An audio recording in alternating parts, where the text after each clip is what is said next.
નમસ્કાર, હું છું હેતલ અને આપ જોઈ રહ્યા છો ન્યૂ ભારત ન્યૂઝ. નજર કરીએ આજના ટોપ 5 ન્યૂઝમાં. ગુજરાતમાં હાલ વરસાદી પ્રવૃત્તિમાં ઘટાડો જોવા મળી રહ્યો છે. રાજ્યના અનેક વિસ્તારોમાં વાદળછાયું વાતાવરણ વચ્ચે હળવાથી મધ્યમ વરસાદી ઝાપટા પડી શકે છે. જોકે 24 થી 30 ઓગસ્ટ દરમિયાન ગુજરાતમાં સિઝિયન કે સૌરાષ્ટ્ર કચ્છ માટે ભારે વરસાદની કોઈ સત્તાવાર ચેતવણી નથી. હવામાન નિષ્ણાંત અંબાલાલ પટેલના જણાવ્યા મુજબ 26 ઓગસ્ટ બાદ હવામાનના મિજાજમાં ફેરફાર જોવા મળી શકે છે. આગામી દિવસોમાં બંગાળની ખાડીમાં સર્જાતી સિસ્ટમો અને અરબી સમુદ્ર તરફથી આવતા ભેજ પર હવામાન વિભાગની નજર રહેશે. જો સિસ્ટમ ગુજરાત તરફ આગળ વધે તો વરસાદી પ્રવૃત્તિ ફરી વધી શકે છે.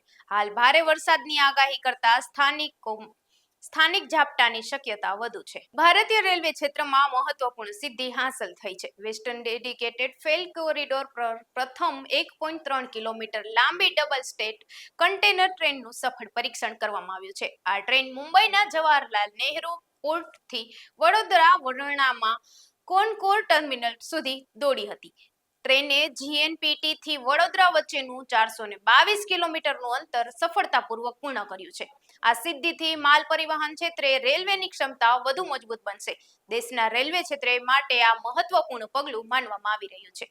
ગુજરાતના નાયબ મુખ્યમંત્રીએ પણ સોશિયલ મીડિયા પર પોસ્ટ કરીને આ ઐતિહાસિક સિદ્ધિ બદલ અભિનંદન પાઠવ્યા છે. વડોદરા નજીક બેલ કેનાલ રોડની ઓરો રેસિડેન્સીમાં એક્ટિવામાં કોબરા સાપ ઘૂસી જતા લોકોમાં દોડધામ મચી હતી. એક્ટિવામાં સાપ હોવાની જાણ થતાં જ રહેણાંક વિસ્તારોમાં ભયનો માહોલ સર્જાયો હતો. ઘટનાની જાણ વન વિભાગની રેસ્ક્યુ ટીમને કરવામાં આવી હતી. ટીમે સ્થળ પર પહોંચીને ભારે જહેમત બાદ એક્ટિવામાંથી કોબરાનું સુરક્ષિત રેસ્ક્યુ કર્યું હતું.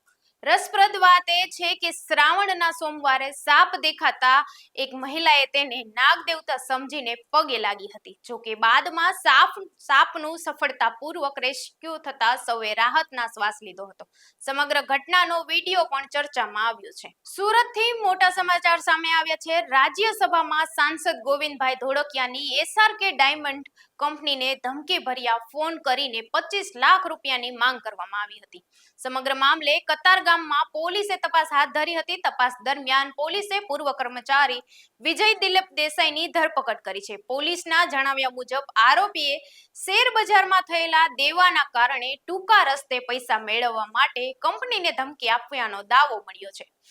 પોલીસે સમગ્ર મામલે વધુ તપાસ શરૂ કરી છે. ફોન કોલ, આરોપીની ભૂમિકા અને અન્ય પાસાઓ અંગે તપાસ કરવામાં આવી રહી છે. ઘટનાને લઈને સુરતમાં ચર્ચાઓ જાગી છે. ભુજમાં ફૂટપાથને દબાણ મુક્ત કરવાની ઝુંબેશ શરૂ કરવામાં આવી છે. સુપ્રીમ કોર્ટના આદેશ બાદ ભુજ નગરપાલિકાએ ફૂટપાથ પર થયેલા ગેરકાયદેસર દબાણો દૂર કરવાની કામગીરી હાથ ધરી છે. જિલ્લા પંચાયત રોડ સહિતના વિસ્તારોમાં લારીઓ અને ગલ્લાઓ હટાવવામાં આવ્યા છે. પાલિકા દ્વારા અગાઉ આશરે 200 જેટલા દબાણકારોને નોટિસ આપવામાં આવી હતી. હવે તંત્ર દ્વારા સ્થળ પર કાર્યવાહી શરૂ કરવામાં આવી છે. આગામી 1 અઠવાડિયા સુધી આ ઝુંબેશ ચાલુ રાખવામાં આવશે. ફૂટપાથ પર રાહતદારીઓને અવરજવરમાં સરળતા રહે અને જાહેર માર્ગો ખુલ્લા રહે તે હેતુથી આ કામગીરી કરવામાં આવી રહી છે. હાલના ટોપ 5 ન્યૂઝમાં બસ આટલું જ. વધુ સમાચાર માટે જોડાયેલા રહો ન્યૂ ભારત ન્યૂઝ સાથે. નમસ્કાર.